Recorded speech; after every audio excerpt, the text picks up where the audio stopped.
உங்கள் தொழிற்சாலை மற்றும் நிறுவனத்தின் மின்சார தேவையை வங்கி நிதி உதவியுடன் சொந்தமாக சோலார் பிளான்ட் அமைத்து முழுமையாக நீங்களே பூர்த்தி செய்து கொள்ளலாம். Velan infra project private limited, Chennai. 9842252166.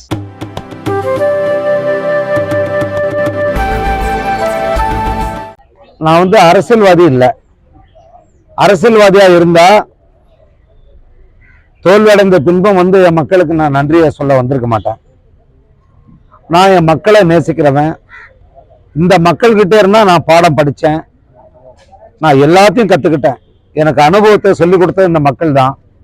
இந்த மொழியை எனக்கு கற்றுக் கொடுத்தது இந்த மக்கள் தான். நான் இவ்வளோ தூரம் வளர காரணமாக இருந்தது என்னுடைய மக்கள் தான். நான் எழுதுகிற சிறுகதைகள், நாவல்கள், நான் பேசுகிற பேச்சு, என் திரைப்படங்கள் உலகம் முழுக்க அறியப்பட்டதுக்கு காரணம் என் மக்களுடைய வாழ்க்கை தான். அப்போ இந்த மக்கள்கிட்ட இருந்தானே வெளியில் போனோம். இந்த மக்களுக்கு நம்ம ஏதாவது செய்யணும்னா அரசியல் அதிகாரம் கிடைச்சா மட்டும்தான் நம்ம ஏதாவது செய்ய முடியும். மற்றபடி வெளியில இருந்து சோசியல் மீடியாவில் நம்ம எழுதுறதாலேயோ டீ கடையில் உட்காந்து அரசியல் பேசுறதாலேயோ மக்களுக்கு எதுவும் கிடைச்சிடாது. அதனால தேர்தல் காலத்தில் இறங்கி பார்ப்போம் அப்படின்னு தான் நான் இறங்கினது. அந்த தேர்தல் காலத்தில் உங்களுக்கு எல்லாருமே தெரியும், 22 நாட்கள் 3 மணி நேரம் தான் உறங்கியிருக்கேன். நான் மட்டும் இல்லை, என் கூட இருந்த அத்தனை தொண்டர்களும் நிர்வாகிகளும். பாட்டாளி மக்கள் கட்சியினுடைய அது ஒரு மாபெரும் இயக்கம். அப்படி ஒரு போராளிகளோட நான் மக்களை சந்தித்தேன். அந்த சந்திப்பின் போது எனக்கு கிடைச்ச அனுபவங்கள் என்னால் அதை நான் எழுதிடுவேன், என்னால் சொல்ல முடியல. நான் பார்த்த மக்களோட வாழ்க்கை இப்போ நமக்கு சுதந்திரம் கிடைச்சி 77 ஆண்டுகள் முடிஞ்சு போச்சு. 17 முறை இந்த எம்பி தேர்தல் நடந்திருக்கு. 17 எம்பிக்கள் கடலூருக்கு வந்திருக்காங்க. அந்த 17 எம்பிக்களால என் மக்களுக்கு என்ன கிடைச்சிருக்கு? ஆனாலும் ஒரு முறையும் இந்த மக்கள் நம்பிக்கை வச்சு நமக்கு ஏதாவது செய்வாங்கன்னு ஓட்டு போட்டாங்க. ஒன்றும் செய்யலைங்கிறது நான் அவங்கள தேடி போய் அவங்ககிட்ட நான் வாக்கு கேட்கும்போது தான் எனக்கு தெரிஞ்சது. இங்கே திருப்பி கேமரா வேணாலும் நீங்க திருப்பி பாருங்க.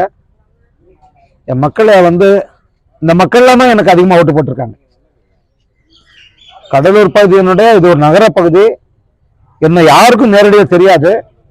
ஆனா 1000க்கு மேற்பட்ட வாக்குகள் இந்த ஒரு இடத்துல மட்டுமே எனக்கு வந்திருக்கு. எங்க திரும்பினாலும் குடிசைகள் தான் இருக்கு. அப்ப இந்த மக்களுக்கு வெற்றி பெற்றவர் என்ன செய்ய போறாரு? என்ன வசதி இருக்கு? இதுக்கு முன்னாடி இருந்தவங்களா எங்க போனாங்க? என் கையில் அதிகாரம் இருந்ததுன்னா நிச்சயமாக நான் செய்வேன். ஆனால் அதிகாரம் இல்லாமல் போனாலும் அதுக்காக நான் விட மாட்டேன். என்னால என்ன முடியுமோ எனக்கு தெரிஞ்ச அதிகாரிகள் கிட்ட கேட்டு, என்ன தெரிஞ்ச கட்சிகள்கிட்ட கேட்டு, பிறகு சட்ட ரீதியாக நான் என்னென்ன அந்த மக்களுக்கு சிறு சிறு உதவிகள் செய்ய முடியும் அதை முழுக்க நான் செய்வேன். எந்த போராட்டம் என்னுடைய மக்களுக்கு எதிராக எங்க நடந்தாலும், உரிமைக்கு மீறலாக நடந்தாலும் அதுல முதலா இந்த தங்கர்பச்சான் இருப்பான். அதை இப்ப மட்டும் இல்லை, நான் இந்த அரசியல் களத்துக்கு வந்தது இப்பதான். கிட்டத்தட்ட 37 ஆண்டுகளுக்கு முன்னாடி இருந்து நான் போராட்ட களங்கள்ல நான் இருந்திருக்கேன், கைது செய்யப்பட்டிருக்கேன், சிறைக்கு போயிருக்கேன். எல்லாத்துலயும் மக்களோட வாழ்வா நான் கலந்துருக்கேன். இப்ப நான் தோத்துட்டேங்கிறதுக்காக நீங்க யாரும் கலங்க வேண்டாம். இந்த தோல்வியால வெற்றி பெற்றவங்களா என்ன பண்ணாங்க? என்ன செஞ்சிருக்காங்க? ஒன்றும் செய்யல. ஆனால் அடுத்த முறையாவது என் மக்கள் தயவு செய்து நீங்க யோசிங்க. அது இந்த தொகுதி மாத்திரம் இல்ல, எந்த தொகுதியா இருந்தாலும் மறுபடியும் மீண்டும் இந்த கட்சி சின்னத்துக்காக, இந்த கட்சிக்கு தான் நாங்க காலம் முழுக்க வாக்களிப்போம், இந்த கட்சிக்கு தான் எங்க தாத்தா போட்டாரு, இந்த கட்சிக்கு தான் எங்க மாமியார் போட்டாங்க, நானும் போடணுங்கிற எண்ணத்திலிருந்து தயவு செஞ்சு வெளியில வாங்க. ஏன்னா போன முறை 40 பேர்ல 38 உறுப்பினர்கள் நாடாளுமன்றத்துக்கு போனாங்க திமுகவில். ஒரு எள்ளளவாவது இந்த மக்களுக்கு உதவி கிடைச்சதா? அதே கட்சி அதே கூட்டணிக்கு தான் 40 இடத்தையும் இப்ப மக்கள் நீங்க வாக்களிச்சிருக்கீங்க. எதுக்காக வாக்களிச்சீங்க? என்ன நடந்துரும்? அதுல 30க்கு மேற்பட்டவர்கள் ஏற்கனவே நிறுத்தப்பட்டவர்கள். அவங்க உங்களை யாரும் சந்திச்சதில்லை, உங்களுடைய குறைகள் என்னன்னு கேட்டதில்லை, உங்களை மனிதர்களாவே மதிச்சதில்லை. ஆனாலும் அவங்களுக்கே நீங்க ஓட்டு போடுறீங்க. காரணம் அது உதயசூரியன் சின்னம். இதை வச்சேதான் அவங்க வந்து அது ஒரு தொடர்ந்து அந்த ஒரு பிழைப்பு நடந்துகிட்டே இருக்கு அரசியல்வாதிகளுக்கு. அதுக்கு அடுத்தது அதிமுகவுடைய கூட்டணி. அதிமுக கூட்டணிக்கு நீங்க வந்து 2வது இடத்தை கொடுத்தீங்க கடலூர் மாவட்டத்துல. அதிமுக கூட்டணி போன முறைக்கு முன்னாடி 39 எம்பிக்களை வச்சிருந்தாங்க. என்ன காரணத்துக்காக அவங்களுக்கு வாக்களிச்சுங்க? அவங்க என்ன பண்ணாங்க?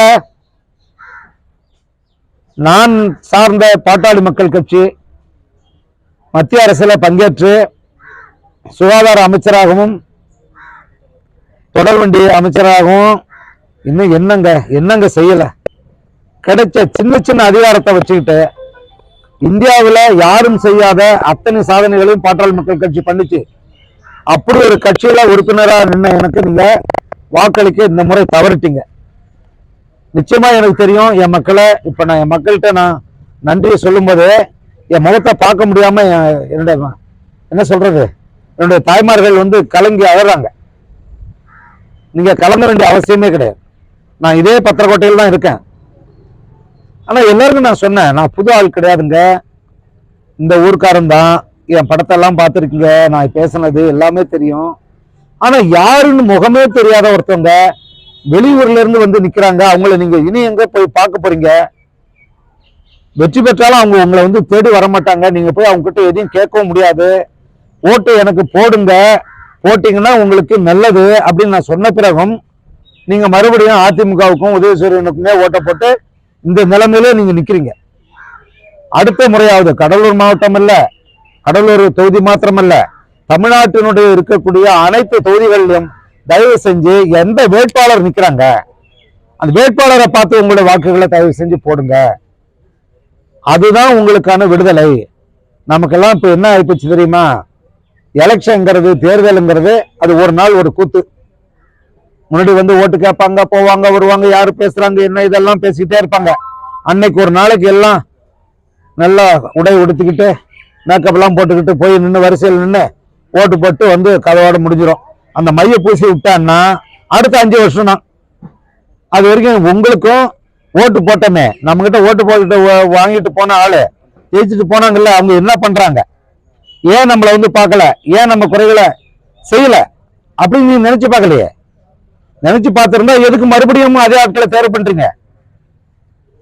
நீங்க நினைக்கல. ஏன்னா உங்க மூளையில போத மாதிரி ஏற்றி வச்சிருக்காங்க. இதுதான் நம்ம சின்னம், நம்ம சின்னம்னு. அதுல இருந்து வாங்க. ஆனா நான் வந்திருக்கேன் என் மக்கள் கிட்ட நன்றி சொல்றதுக்காக வந்திருக்கேன். என்னுடைய மக்கள் என்ன நம்பி தங்கர் பச்சான் வந்து இந்த மக்களுக்கு நல்லதை செய்வாரு, இதுவரைக்கும் ஏமாற்றப்பட்ட இந்த கடலூர் மாவட்டத்துக்கு ஏதாவது செய்வாருன்னு வந்தீங்கல்ல நினைச்சு எனக்கு 2,05,000க்கு மேற்பட்ட ஓட்டுகளை போட்டிருக்கீங்க. ஆனா எல்லாரும் இந்த அரசியல் நோக்கர்கள் சொல்றாங்க அது பெரிய காரியம் அப்படிங்கிறாங்க. எனக்கு அதெல்லாம் தெரியல. எனக்கு வாக்களிச்ச ஒவ்வொரு உள்ளங்களுக்கும் தயவு செய்து மக்களுடைய வாழ்க்கையை அழிக்கிறதுக்காகவும் அவங்க மட்டும் நல்லா இருக்கிறதுக்காகவும் உங்களுடைய வாக்குகளை கொடுத்து மேலும் மேலும் ஏமாறாதீங்க. அடுத்த முறை தேர்தலில் வரப்போகுது. அந்த தேர்தலையாவது தயவு செஞ்சு போட்டியிடுற வேட்பாளர் யார், அவரு நமக்கு செய்வாரா செய்ய மாட்டாரா, இதை பார்த்து வாக்களியுங்கள். நன்றி, வணக்கம்.